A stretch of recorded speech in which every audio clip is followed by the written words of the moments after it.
Mayor Daley, as you know, felt very, very strongly that mayors are their most strong counterparts and best allies in order to get things accomplished. Sometimes federal and state government aren't always the most helpful to those at the local level, to the mayors at the local level, which is where things actually get implemented.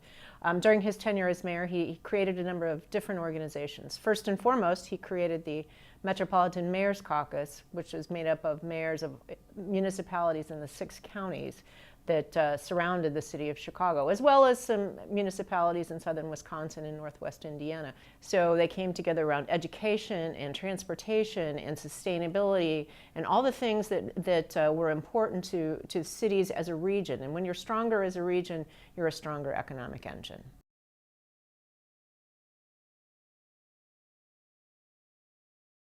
Well, Mayor Daley felt very strongly that we needed a flagship citywide outdoor park over the exposed train tracks and the parking, surface parking that was Millennium Park before it became Millennium Park.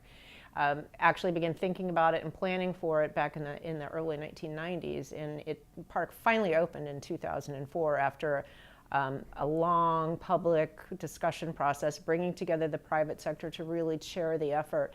Now, some of the challenges associated in doing Millennium Park, took a little longer than we'd had planned. Got in there and just found out we had to restructure the concrete in the garage in order to hold the park.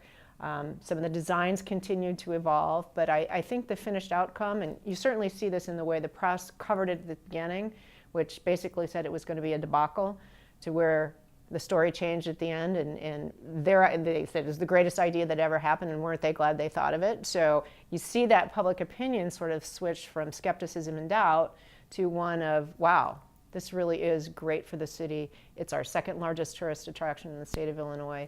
It has spurred economic growth wildly beyond anybody's belief, and it really is the crown jewel in our front porch.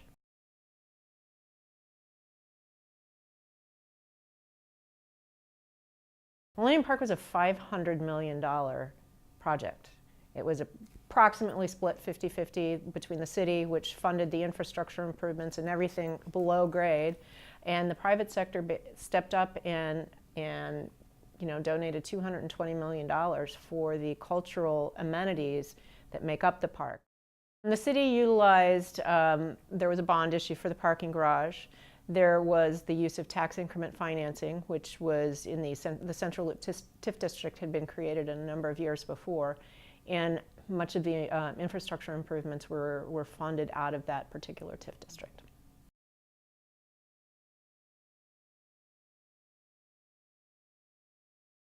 Millennium Park, which is 24.5 acres, which by the way, it is the world's largest green roof, is actually managed by an organization called Millennium Inc. Millennium Inc. is a not-for-profit that was set up.